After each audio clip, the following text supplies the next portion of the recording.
singkatan dari ngobrol pilihan. Tapi sambil ngopi. Minum kopi itu bagi yang tidak ada gangguan lambung itu baik untuk ya kesehatan ginjal dan kesehatan jantung, ya, untuk menjaga kesehatan ginjal dan jantung. Itu karena Prof Abraham dari Korea. Itu kopi, tapi jangan pakai gula, sebaiknya jangan pakai gula. Tapi kalau tidak kuat tidak pakai gula, apa harus pakai gula, buat sedikit aja, mungkin 1/4 sendok, ada rasa. Ya, saya hampir tiap hari ngopi, ya, supaya lebih segar. Oke, ngopi, ngobrol pilihan.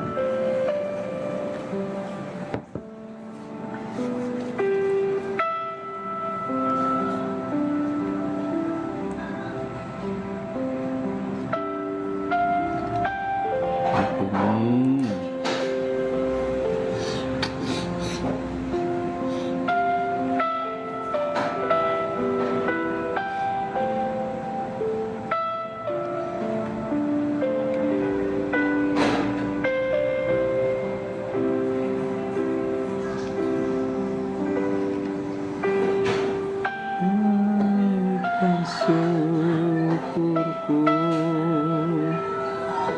buat hari yang kau beri. Shalom, shalom Soter, apa kabar? Yang selalu di mana sekarang Soter? Masih di Bandung atau sudah kembali ke Nias atau di luar kota, di luar negeri? Sudah menikah belum? Shalom.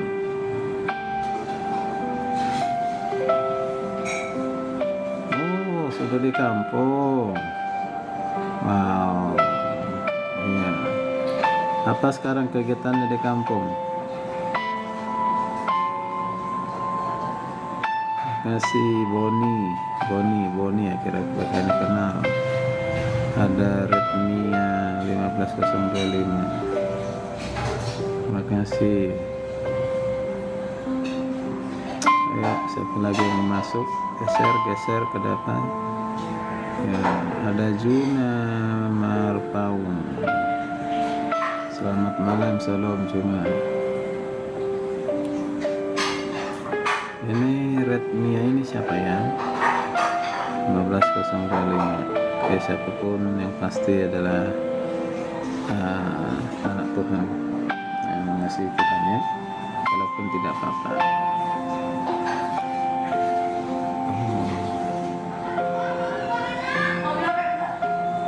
Oke, tunggu banyak dulu yang bergabung, baru kita ngobrol pilihan. Ngopi namanya ini. Ada ngopi dari Bali nih, kopi dari Bali. Dibawa sama anak kita dari Bali. Nah, kemarin pulang 1 minggu ada tugas di sana. Enak kopinya.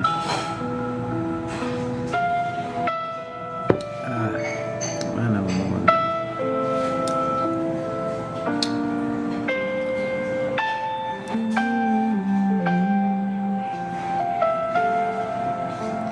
Kasih dan rahmat-Mu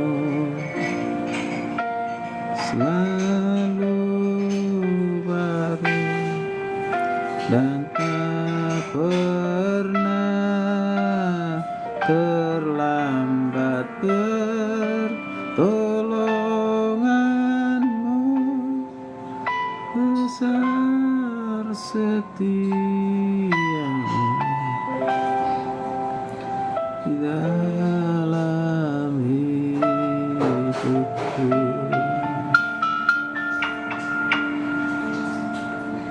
Haleluya.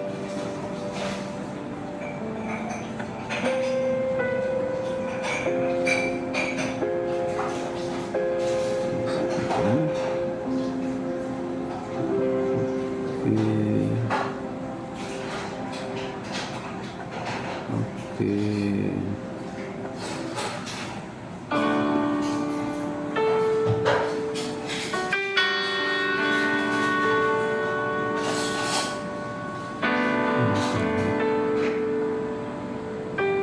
Oke, cukup yang ada, nunggu yang lain bergabung, kita ngobrol saja ya, ngobrol ya. Ngobrol pilihan itu artinya ngobrol yang bermanfaat, yang bermakna, yang berarti buat kehidupan kita hari ini, hari esok, bahkan untuk selama-lamanya ya. Ya, obrolan yang memotivasi, obrolan yang membuat kita semakin bersemangat menjalani kehidupan gitu ya. Ya, kecilin dikit dulu ya, terlalu kencang ya.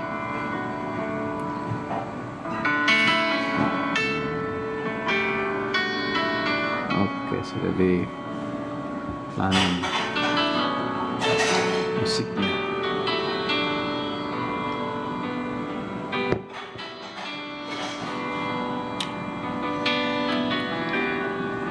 Nggak bisa ngomong, jangan dikirim, nggak bisa ya.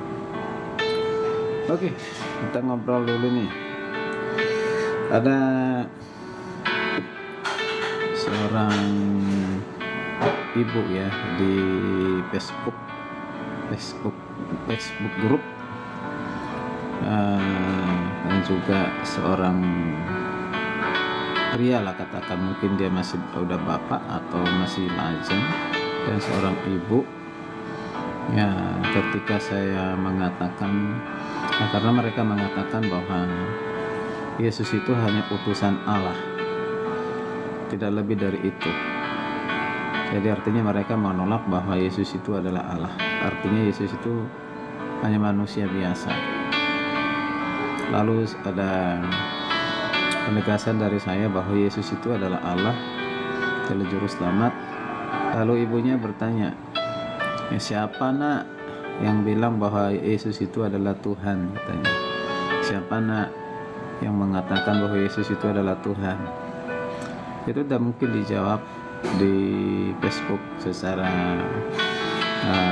luas, secara mendalam ya, tapi bisa nanti jawabannya banyak ya melalui YouTube. Saya ada YouTube RPKM Kataros Ministry, RPKM Kataros Ministry. Di situ saya sudah menjelaskan mendetail lengkap tentang siapa Yesus ya, karena memang itu adalah satu pembahasan yang tidak pernah usang, tidak pernah bosan, tidak pernah menjenuhkan, dan juga itu sekali pembahasan yang terus-menerus didiskusikan ya, diperdebatkan oleh banyak orang. Kalaupun didiskusikan, diperdebatkan, itu tidak mempengaruhi pribadi dari Yesus Kristus bahwa dia adalah Tuhan ya, karena bukan manusia yang menentukan Yesus Tuhan. Oke, ya, pertanyaan yang sering itu adalah, apakah Yesus Tuhan? Apakah benar Yesus Tuhan? Ya, apakah Yesus pernah mengklaim dirinya adalah Tuhan, atau dia merasa bahwa dirinya adalah Tuhan? Ada rasa gitu, ada kesadaran gitu bahwa dirinya adalah Tuhan. Ada nggak perkataan Yesus mengatakan, akulah Tuhan, sembahlah aku, gitu ya. Nah, memang secara langsung tidak ada dicatat dalam Alkitab yang mengatakan demikian. Tidak ada ya, tidak ada ya. Namun bukan berarti Yesus bukan Tuhan ya. Dia tetap memproklamasikan dirinya bahwa dia adalah Tuhan itu sendiri. Jadi kalau siapa yang mengatakan Yesus Tuhan, ya dirinya sendiri ya, bukan teolog, bukan pendeta, bukan saya, bukan manusia, bukan agama, tapi dirinya sendiri adalah Yesus yang mengatakan dirinya adalah Tuhan. Nah, mungkin ada pertanyaan begini, mengapa kalau Yesus Tuhan, mengapa Yesus tidak secara jelas-jelas saja ya menyatakan bahwa dia adalah Tuhan waktu dia datang di dunia ini ya, pujilah aku, akulah Tuhan, sembahlah aku, pujilah aku, akulah Tuhanmu. Mengapa Yesus tidak terang-terangan gitu? Nah, ini pertanyaan yang sering. Apakah Yesus takut Ya, atau itu menunjukkan bahwa Yesus itu bukan Tuhan begitu, karena dia nggak berani membuat satu pernyataan. Ya, begini ya, sedikit menyampaikan latar belakang. Yesus itu sedang berhadapan dengan siapa? Berhadapan dengan bangsa Israel. Siapa itu bangsa Israel? Memang mereka adalah bangsa pilihan Tuhan, bangsa kesayangan Tuhan. Bangsa Israel itu dari turun-temurun kakek nenek atau disebut dengan nenek moyang mereka sudah diajarkan dengan ajaran monoteisme, yaitu Allah yang esa, Allah yang tunggal, Allah yang satu, sesuai dengan Ulangan 6 ayat 4. Dari turun-temurun, dari sampai ke anak, cucu, cicit, ya, dan seterusnya. Itu sudah diajarin, didoktrin. Nah, jadi mereka adalah penganut agama Yahudi, pengajaran tentang monoteisme. Jadi mereka akan menolak ketika ada yang mengatakan di luar Allah nenek moyang mereka, Allahnya Abraham, Ishak, Yakub, mengatakan bahwa ada dia menyatakan diri sebagai Allah. Dan Yesus tahu itu akan terjadi penolakan jika Yesus langsung mengatakan demikian, karena misi Tuhan adalah misi penyelamatan yang harus dikerjakan, lakukan sesuai dengan rencana Tuhan bagi manusia yang berdosa begitu. Nah, karena itu Yesus itu bijaksana dan penuh hikmat ya, supaya misinya berhasil di dunia ini. Jadi tidak mau nanti dianggap dia sebagai penista agama, karena ada juga memang sudah ada tuduhan kepada Yesus sebagai penista agama. Nanti kita lihat bersama-sama ya, memang Allah itu adalah Allah yang esa, Allah yang tunggal, tidak ada Allah yang lain. Allah monoteisme, Allahnya Abraham, Allah Ishak, Allah pencipta langit bumi dan segala isinya. Itulah Allah kita. Ya, itulah Allah kita. Ya, itu Allah kita. Ya, Allah yang telah menyatakan diri di dalam Kristus Yesus Tuhan. Ya, menyatakan diri dalam Bapa, menyatakan diri dalam Putra, yaitu Anak yang tunggal Yesus Kristus, dan juga menyatakan diri dalam kuasa Roh Kudus. Tapi yang sering diperdebatkan itu adalah pribadi Yesus Kristus. Kalau dikatakan Allah, aman. Bahkan ada juga kalau dikatakan Roh Kudus, itu adalah Yesus sendiri, atau Roh Kudus itu zat, betul, dan yang lain sebagainya. Roh Kudus itu hanya kuasa, bukan pribadi. Nah, kita lebih fokus membahas tentang pribadi Yesus Kristus ya. Apakah dia benar Tuhan? Oke. Kita melihat dari satu ayat Alkitab. Ini ayat yang sangat terkenal, pendek ya. Dari perkataan Yesus sendiri kepada murid-muridnya, juga di depan orang-orang Farisi ahli Taurat ya, yang berkata begini ya. Di Yohanes 10 ayat 30. Yohanes 10 ayat 30. Yesus berkata, "Aku dan Bapa adalah satu." Aku dan Bapa adalah satu. Apa maksudnya aku dan Bapa adalah satu? Hal yang pertama yang perlu kita perhatikan di sini, aku dan Bapa berarti dua pribadi yang berbeda. Itu bukan pribadi yang sama, karena ada pandangan begitu, satu berarti satu pribadi. Kalau satu pribadi tidak perlu menggunakan penghubung dan aku saja, ya kan? Nah, jadi tidak ada arti makna kata aku dan aku. Kalau dikatakan aku dan Bapa berarti pribadi yang berbeda, ya kan? Misalnya aku dengan aku sendiri, tidak ada artinya kan? Tapi aku dengan siapa yang bergabung di sini, aku dengan Joni, nah itu berarti pribadi yang berbeda, ya. Oke, dari pengertian bahasa Indonesia, jangan usah lepas bahasa Inggris atau pakai bahasa Yunani-nya dulu ya. Itu udah berbeda. Tetapi bukan di situ yang menjadi prioritas kita. Ya, aku dan Bapa itu adalah satu pernyataan dari Yesus Kristus bahwa dirinya adalah Allah, bahwa dirinya adalah Tuhan, bahwa dirinya setara dengan Tuhan, setara dengan Bapa. Itu ya. Jadi itu memang sekilas dari pernyataan Yesus aku dan Bapa adalah itu satu tidak jelas gitu. Orang mengatakan begitu, mana di situ mengatakannya aku adalah Allah, bukan begitu.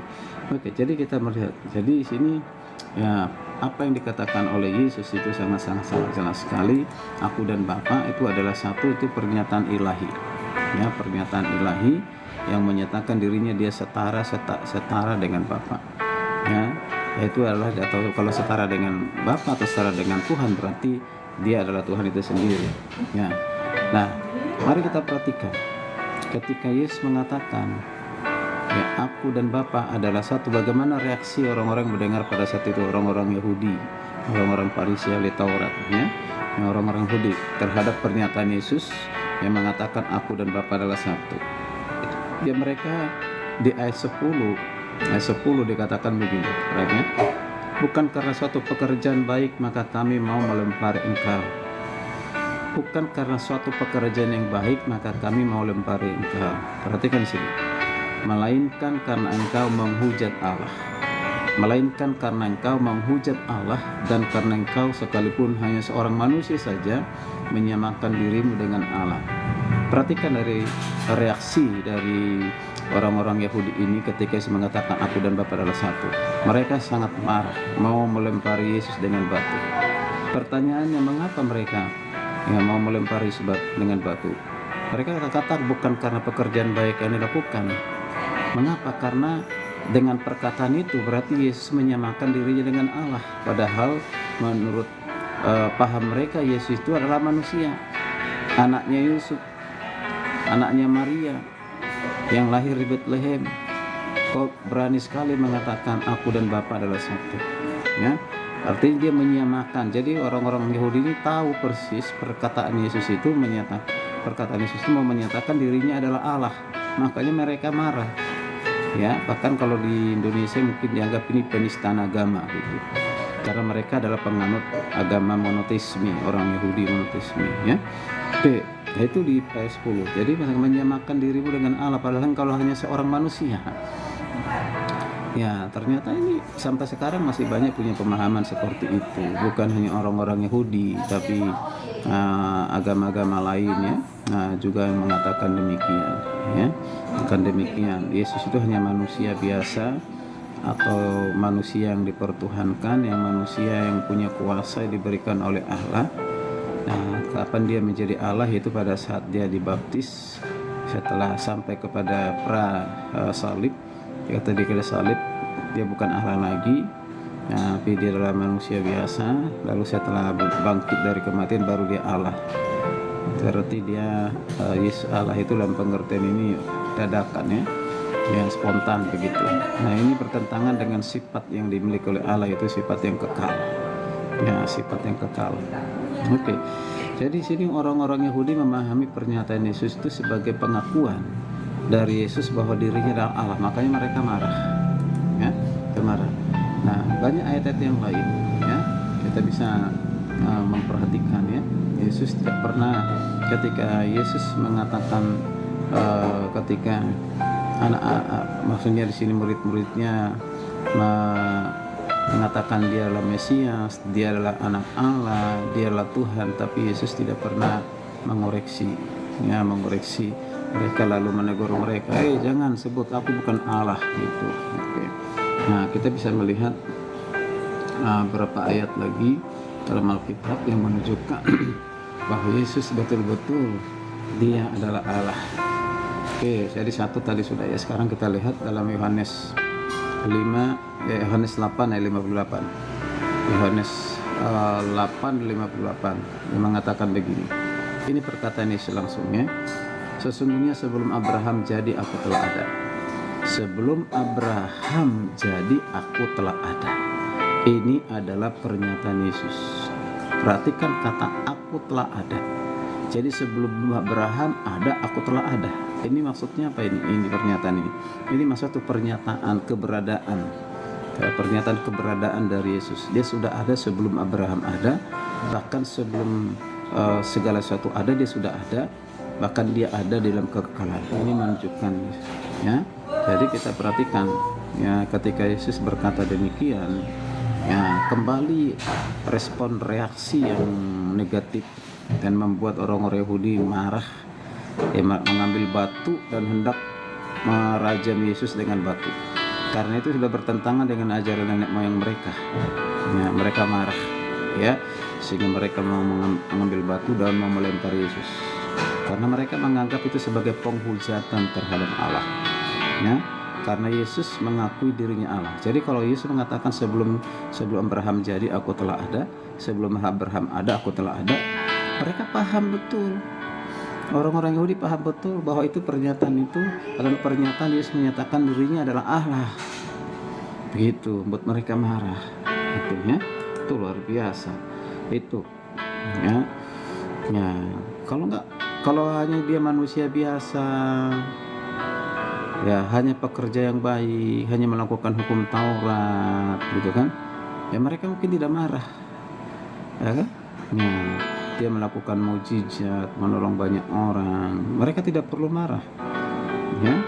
Itu hal yang baik. Tapi ketika Yesus mengatakan dirinya Allah dengan mengatakan sebelum Abraham ada aku telah ada, nah mereka paham itu mengatakan bahwa Yesus itu adalah Allah, membuat mereka sangat marah sekali. Begitu, ya. Oke. Kemudian Yohanes 1 ayat 1. Yohanes 1 ayat 1. Itu di situ ada katakan mulai dari kata firman, pada mulanya adalah firman. Pada mulanya adalah firman. Arke. Pada mulanya itu artinya tidak ada awal, tidak ada akhir. Jadi tidak menunjukkan kepada satu titik. Ada titik. Lalu nanti berhenti lagi di titik. Tidak ada. Jadi dia seperti dikatakan Alfa dan Omega, dia awal dan akhir, dan tidak ada awal dan tidak ada akhir. Maka dia katakan pada mulanya adalah firman itu adalah Allah sendiri. Maka dia katakan ego eimi, ego, ya dia sendiri adalah firman itu, ya dia sendiri. Kalau ada pernyataan aku adalah ego eimi, itu menunjukkan sifat keilahian yang bahwa dia sudah ada sebelumnya, bahkan sudah ada sebelum segala sesuatu ada. Oke. Nah, mari kita perhatikan kata firman itu adalah Allah. Ya, firman itu telah menjadi manusia. Ya, itu di ayat 14 dari Yohanes 1:14. Nah, dua perkataan ini jelas. Mari kita perhatikan menunjukkan bahwa Yesus itu adalah Allah yang mengambil rupa manusia. Jadi bukan manusia, ya manusia ditambahkan kuasa Allah, ya jangan. Jadi hanya manusia biasa yang tidak punya apa-apa lalu menambahkan dirinya kuasa Allah, kuasa ilahi, atau diberikan kuasa. Bukan begitu pengertiannya. Justru Allah mengambil bagi dirinya, menambahkan bagi dirinya manusia, gitu. Mengapa harus manusia? Nanti ada pembahasan khusus itu, ya karena dia harus berhadapan dengan manusia berdosa, gitu. Jadi perhatikan di sini, kalau firman itu adalah Allah, jangan kita pisahkan firman itu tersendiri, Allah itu tersendiri. Ketika berbicara firman, berarti itu adalah kecuali firman yang tertulis dalam Alkitab, dan jangan dikatakan itu Allah, ya kan? Ya, karena Allah itu roh, ya. Allah itu roh. Oke, jadi Allah adalah firman, firman adalah Allah. Nah, firman yang adalah Allah itu dikatakan di ayat 14 telah menjadi manusia. Telah menjadi manusia. Jadi perhatikan, bukan Allah menjadi manusia. Perhatikan ini. Perhatikan ini, maksudnya bukan manusia menjadi Allah, ya. Bukan manusia menjadi Allah, bukan manusia menjadi Allah, tetapi Allah menjadi manusia, yaitu firman. Firman itu tadi kan Allah. Firman telah menjadi manusia. Jadi jangan dibalik, manusia telah menjadi firman. Nah, itu bukan itu, salah, keliru itu. Jadi yang benar adalah Allah itu menjadi manusia dalam pribadi Yesus Kristus. Ada orang bilang, apa kepentingannya Allah menjadi manusia? Ya untuk menyelamatkan dirimu, karena engkau tidak akan pernah mampu mengenal Allah dengan baik dan benar kalau bukan Allah yang menyatakan dirinya. Penyataan umum itu sudah nggak berlaku. Agama itu tidak menentukan keselamatan, pengenalan akan Allah. Agama semua mengajarkan yang baik, tetapi untuk mengajarkan kepastian keselamatan hanya Yesus Kristus, ya, termasuk agama Kristen, ya, gitu ya. Oke, Yesus datang bukan untuk mendirikan agama Kristen. Dia mengatakan, mengapa kalau menjadi orang Kristen padahal Yesus sendiri bukan Kristen? Ya memang gak ada, Yesus itu tidak perlu Kristen, ya. Nah, Nah, disebut Kristen itu karena pengikut Kristus, percaya kepada Kristus, ya, golongan pengikut Kristus begitu. Yaitu yang disebut dengan Kristianos, ya, yaitu golongan pengikut Kristus yang percaya kepada Kristus, gitu, ya. Oke, itu sudah sangat jelas, ya. Nah, kita lihat lagi. Jadi di Yohanes 1 ayat 1 sampai 3 itu saya belum dijelaskan secara mendetail, secara lengkap, itu ada waktunya nantinya. Tapi kalau mau mendengar bisa buka di RPK, bisa nonton, disimak di RPKM Kata Ros Ministry, yaitu tentang Kristologi. Itu dibahas tuntas, ya. Oke. Yang berikutnya di Kisah Rasul 20 ayat 28. Kisah Rasul 20:28. Memberitahu kita begini: untuk mengembalakan jemaat Allah yang diperolehnya dengan darah anaknya sendiri. Perhatikan, untuk menggembalakan jemaat Allah yang diperolehnya dengan darah anaknya sendiri. Nah, sekarang siapa yang telah, ya, membeli gereja dengan darahnya sendiri? Siapa yang menebus gereja dengan darahnya sendiri? Gereja itu orang-orang percaya maksudnya. Jangan pengertian gereja itu pengertian bangunan fisik, ya. Gereja itu kita, orang-orang yang sudah percaya kepada Kristus sebagai tubuh Kristus. Hanya orang percaya kepada Kristus yang mengerti hal itu. Kita ini adalah bait Roh Kudus, kita ini adalah bait Allah. Bukanlah bentuk fisik lagi bait Allah, kita ini bait Roh Kudus ketika percaya kepada Kristus sebagai Tuhan dan Juru Selamat. Itu kita ditebus dengan darahnya sendiri. Yesus Kristus sendiri yang menebus. Nah, kalau kita perhatikan di Kisah Rasul 20:28 ini mengatakan bahwa Allah telah memberi gerejanya dengan darahnya sendiri. Nah, karena itu Yesus itu adalah Allah, ya kan? Tidak bisa manusia biasa menebus manusia. Tidak bisa. Ya, berarti harus Allah yang dapat menebus manusia. Ya, nah itu. Jadi itu penting. Nah, itu penting sekali, ya. Jadi yang bisa menebus manusia dari pelanggarannya, dari dosanya, itu tidak bisa manusia.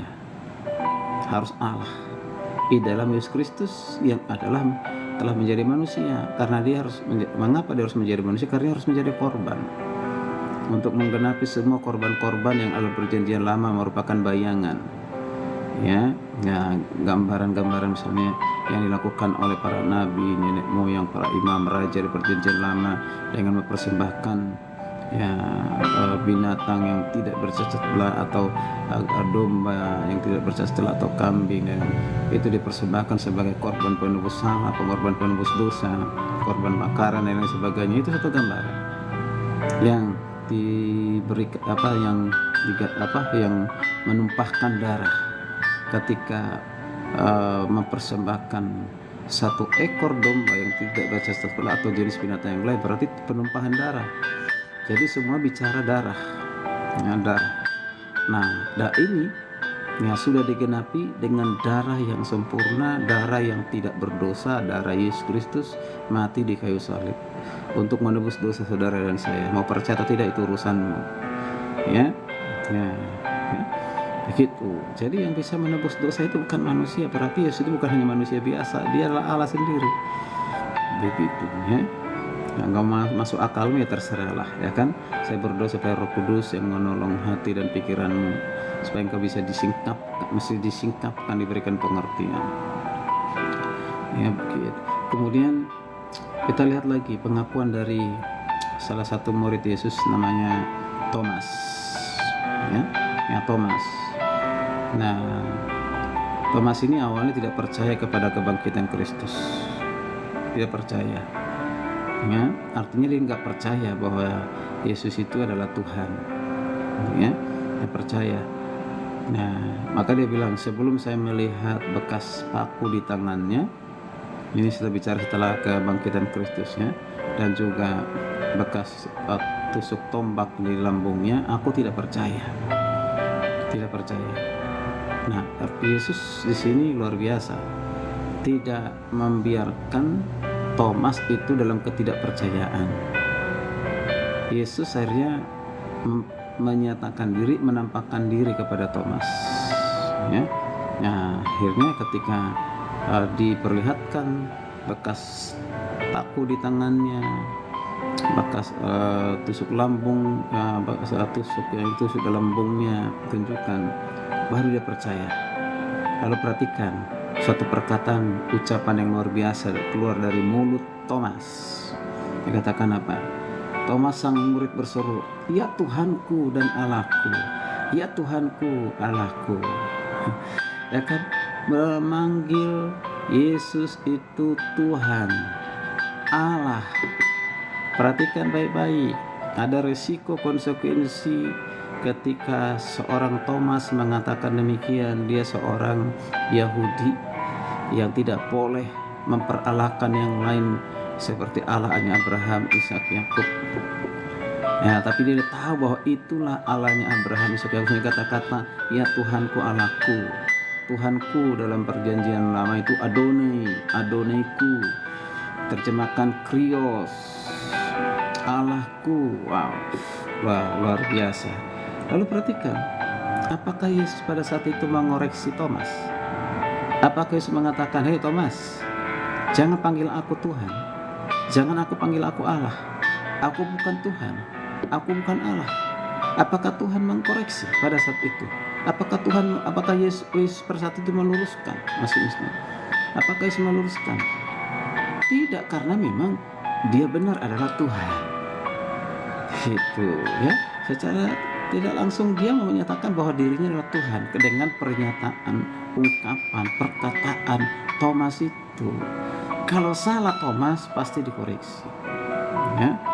Dan jangan juga bilang, ada yang bilangkan itu suatu pernyataan kaget dari Thomas. Ada yang mengatakan begitu. Sebenarnya Thomas itu bukan mau menunjuk pada Yesus yang ada di depan itu ya Tuhan dan Allah katanya, tapi itu suatu yang kaget aja tuh, kaget gitu. Ya Tuhanku, Allahku. Jadi yang ditunjukkan itu pada Allah yang di atas begitu. Dia sedang berhadapan di depan dengan Yesus kok, bicara kan langsung dengan Yesus, ya itu. Jadi jangan terlalu di mengada-ada lah, ya kan. Nah, ada orang mengatakan itu suatu pernyataan Thomas, dia kaget gitu. Itu yang mengatakan siapa lah gitu. Kalau itu di lingkungan orang Kristen sangat mengerikan, ya. Bukan pernyataan kaget dari Thomas seperti kita mendapatkan sesuatu yang mengherankan, ya Tuhan. Nah, bukan begitu. Bukan, itu suatu pernyataan ya Thomas, kepercayaannya. Maka Yesus mengatakan kepada Thomas itu, ya berbahagialah mereka yang tidak melihat namun percaya, gitu ya. Nah, jadi Thomas akhirnya percaya dan diselamatkan. Ada lagi banyak ayat Alkitab yang lain. Kita lihat banyak ya. Titus maksudnya, kitab Titus 2:13. Nah, ini mendorong kita untuk apa? Menantikan kedatangan Tuhan Allah kita atau juru selamat kita Yesus Kristus. Nanti bisa juga dilihat di 2 Petrus 1:2, dikatakan kita menantikan kedatangan Allah, yaitu juru selamat kita Yesus Kristus. Jadi jelas kedatangan Allah, yaitu juru selamat kita Yesus Kristus. Nah, yang akan datang itu adalah Allah Yesus Kristus, juru selamat kita. Dia adalah Allah, ya, itu sangat jelas, ya. Nanti baca juga di 2 Petrus 1:1. Kemudian juga ada yang mengatakan dalam Ibrani 1 ayat yang ke-8, Bapa berbicara mengenai Yesus. Dikatakan begini, tetapi tentang anak itu berkata, tahtamu ya Allah tetap untuk seterusnya dan selama-lamanya, dan tongkatmu, kerajaanmu adalah tongkat kebenaran. Apa maksudnya dari perkataan ini dari kitab Ibrani? Ya, perhatikan, tetapi tentang anak itu maksudnya siapa? Yesus Kristus.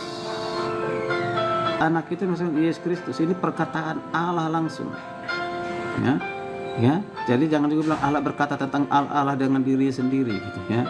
Jadi itu pernyataan. Dengan tahtamu, ya Yesus Kristus tetap untuk seterusnya dan selamanya. Artinya tahtanya Yesus itu kerajaan Yesus itu sudah ada sebelum dia ada jadi manusia di tengah-tengah dunia ini, dan saat ini, esok, selama-lamanya. Artinya tidak ada awal, tidak ada akhir. Itu tahtanya. Berarti siapa yang punya tahta seperti ini? Apa mungkin manusia biasa yang punya tahta seperti ini, sudah tahtanya sudah ada di dalam kekekalan, sudah ada sebelum segala sesuatu, ada tahtanya sudah ada? Tidak ada manusia seperti itu. Tahta manusia punya misalnya presiden 5 tahun, 10 tahun, atau pemerintahan apapun itu, mau jadi gubernur, wali kota, bupati, tahtanya kapan? Terbatas. Sesuai dengan undang-undang 10 tahun. Ya kan ada yang minta tambah jadi 15 tahun. Ya berlanggar undang-undang, memaksakan diri kan gitu ya, sehingga malah mengubah-ubah undang-undang begitu supaya mau-maunya begitu ya. Nah, tidak bisa. Cukuplah 42 tahun yang sebelumnya bisa bertahta ya kan. Nah, tapi untuk sekarang tidak bisa lagi karena sudah ada undang-undangnya. Ya, diatur, negara itu diatur undang-undang. Artinya terbatas. Mau 10 tahun, 5 tahun, atau mungkin lebih dari situ, negara-negara tertentu. Itu kata terbatas. Dia tua, tidak berdaya lagi, sebentar lagi mati kan gitu. Terbatas. Nah, Yesus tidak seperti itu. Ya.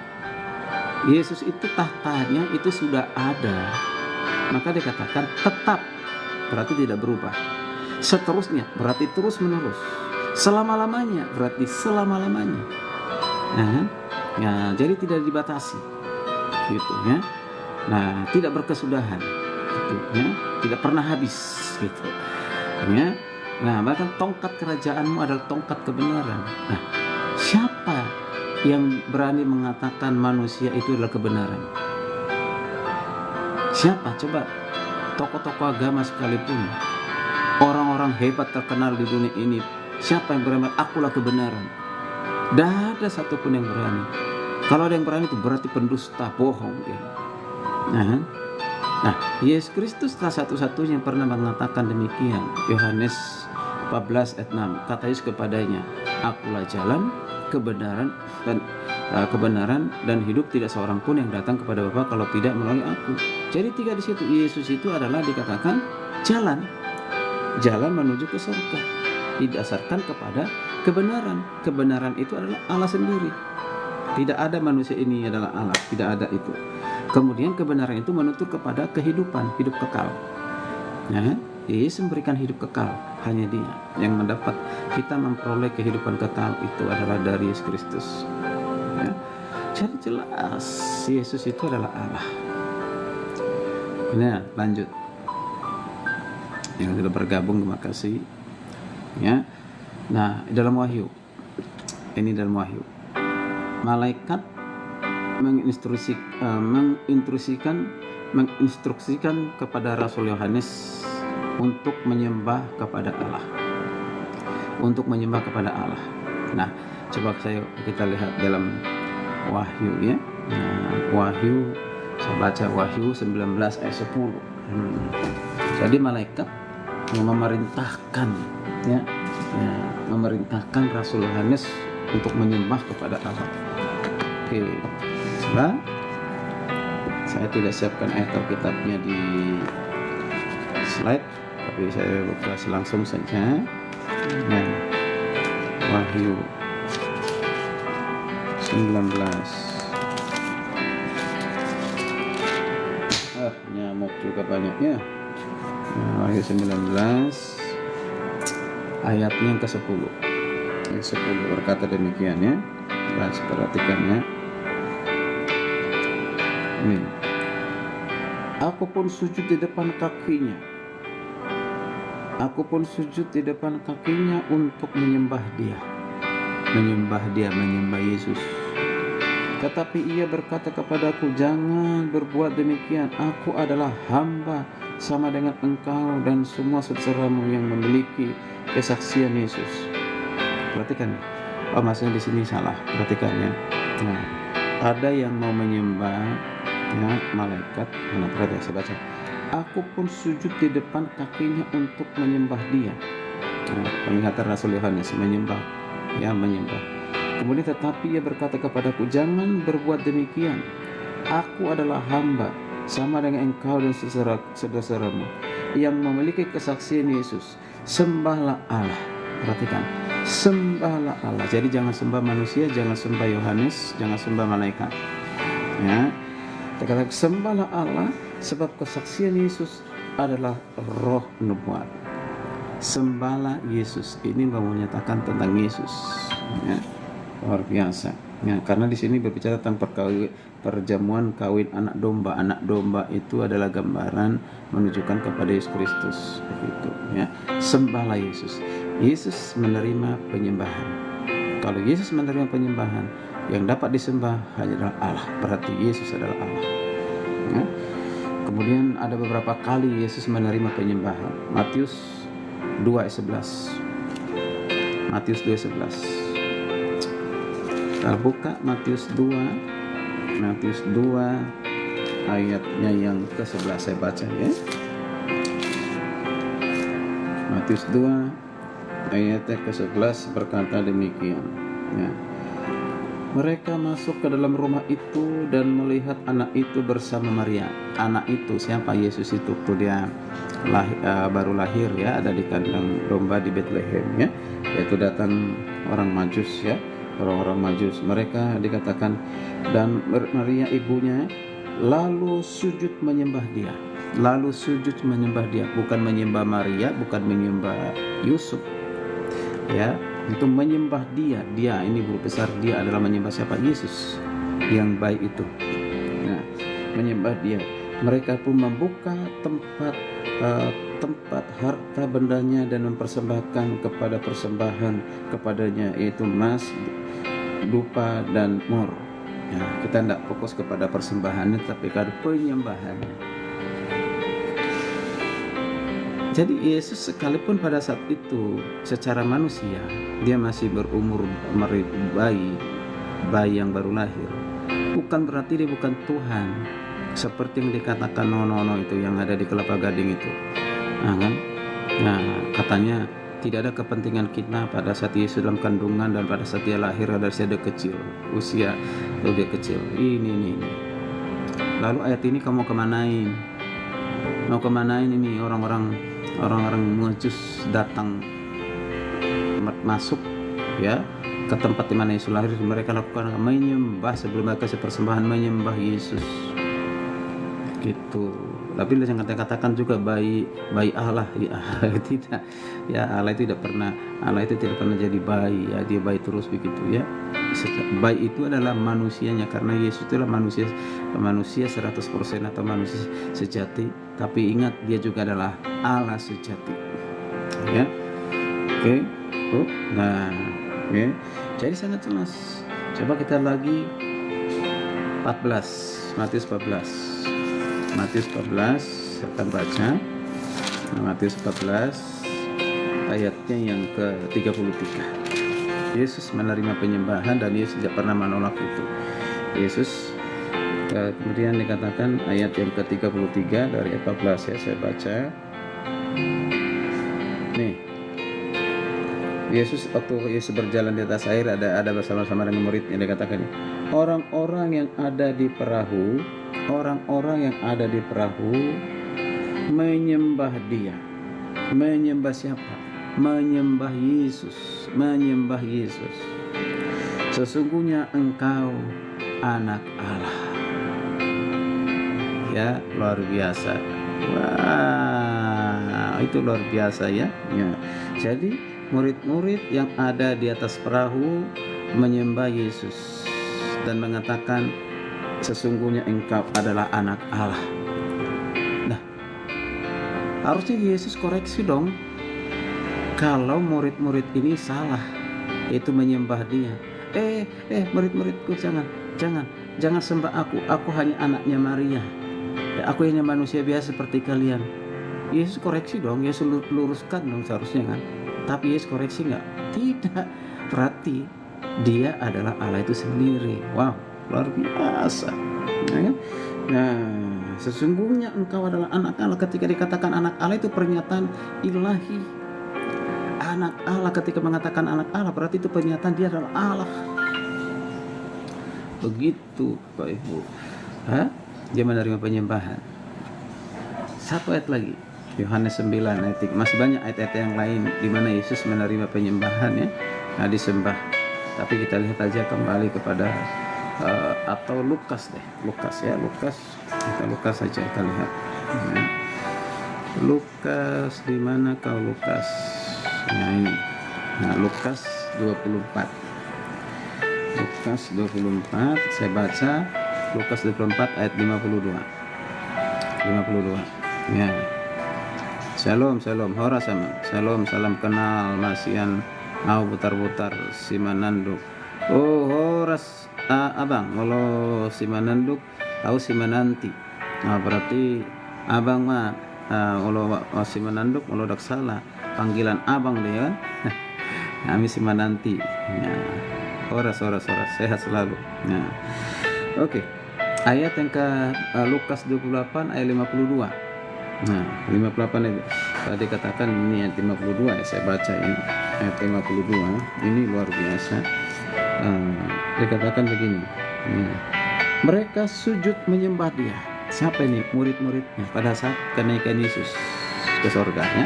Mereka sujud menyembah dia lalu pulang ke Yerusalem dengan sangat bersukacita. Mereka sujud menyembah dia, lagi-lagi sangat jelas.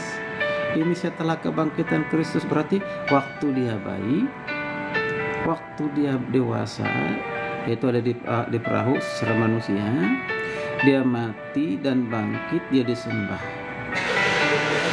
Ini membuktikan ya bahwa Yesus bukan dadakan Allah, yaitu pada saat dibaptis. Tolak ajaran yang mengatakan demikian yang datang dari Kelapa Gading sana. Ya. Ada muridnya itu, karena saya ketemu dia bilang Yesus itu Tuhan pada saat setelah dibaptis.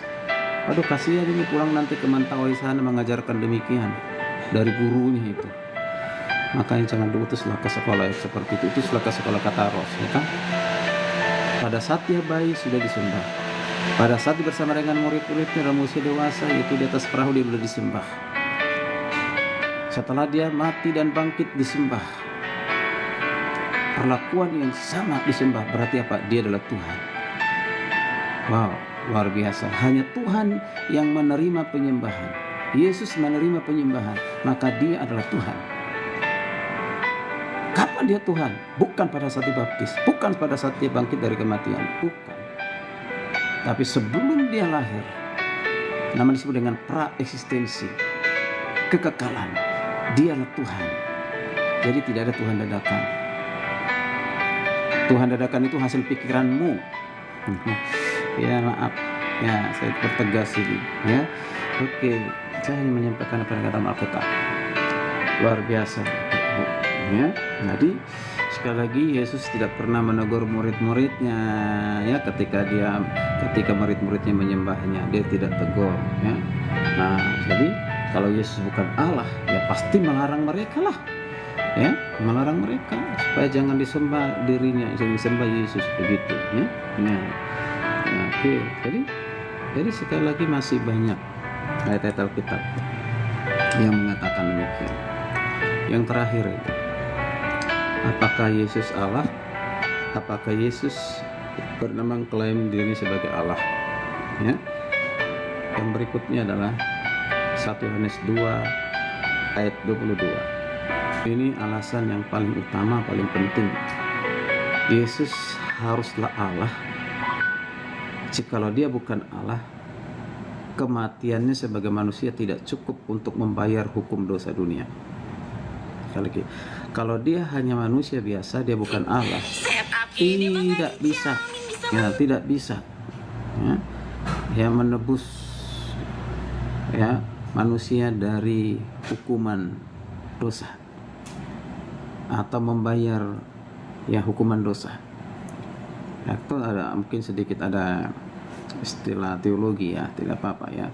Dalam satu mungkin keselamatan ya, yaitu disebut dengan dari kata, yaitu kata yang disebutkan, yaitu dari kata penebusan, ditebus agora dan agoraso, ex agoraso, hasilnya lutro. Nah, jadi agora itu pengertiannya adalah pasar, ya kan? Saya bilang agoraso, pasar dosa, namakan pasar dosa atau dunia yang penuh dengan dosa, karena Roma 3:23 kalau semua orang telah berbuat dosa. Nah, jadi Yesus datang menebus seperti seorang ke pasar ingin menebus suatu barang, ya, dengan apa? Dengan sejumlah uang. Nah, setelah dibayar barang itu, lalu ya barang itu dibawa dari pasar, sudah ditebus dengan bayaran, maka dia bawa karena sudah miliknya.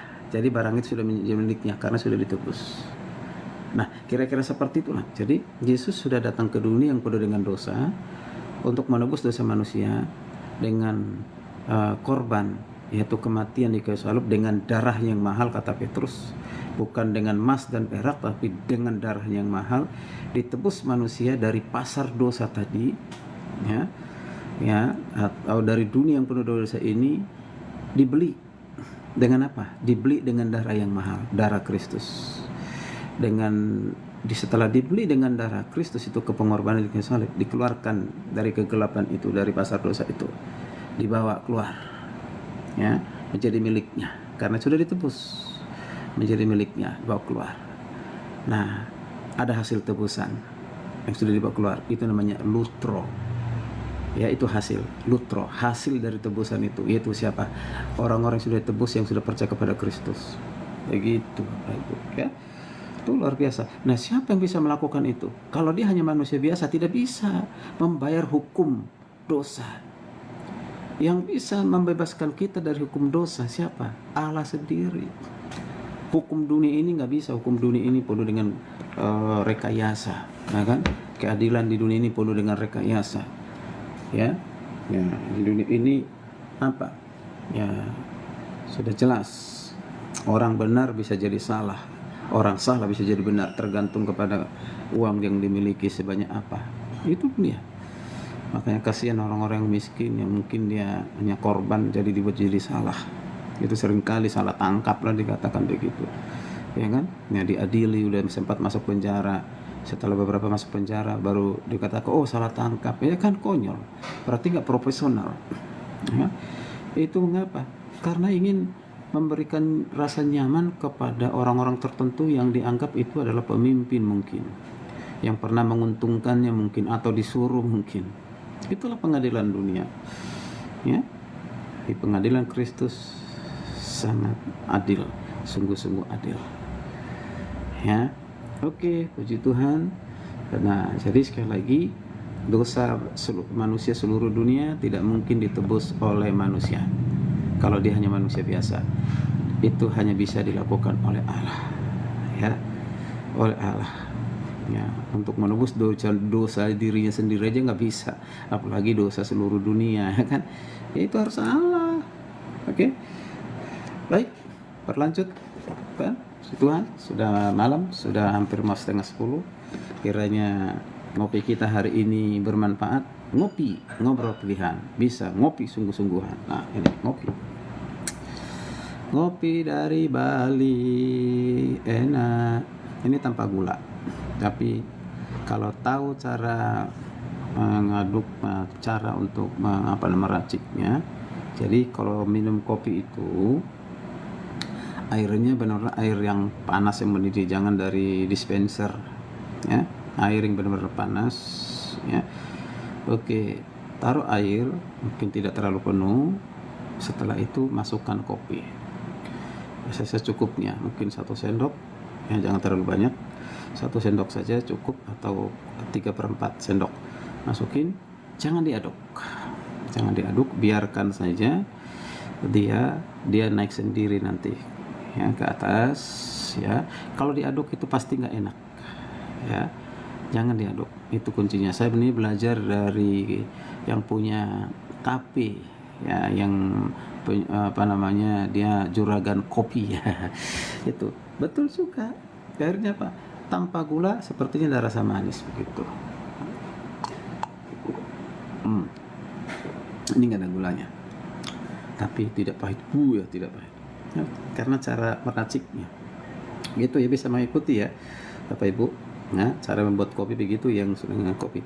Tapi kalau masih ada gangguan lambung, jangan minum kopi dulu, jangan ya. Tapi kalau udah sembuh, dari lambungnya silakan, karena itu bermanfaat untuk menjaga ginjal kita, menjaga jantung kita ya, begitu. Oke, ngopi ngobrol pilihan. Sampai ketemu lagi di berikutnya. Ya, saya mengundang Bapak Ibu untuk bergabung dalam ngopi ngobrol pilihan yang membangun, memotivasi, menyemangati, dan apa yang didengar hari ini kalau menjadi berkat, bagikan kepada orang lain. Saya tidak minta minta bintang lah, berkat dari Tuhan saja ya, tidak minta hadiah atau gift, tidak ya. Tapi kalau mau dikasih pun puji Tuhan ya. Oke, makasih semuanya. Shalom, selamat malam, Tuhan Yesus memberkati. Sampai ketemu lagi dengan saya Adul Bastir, putar-putar dalam program ngopi ngobrol pilihan.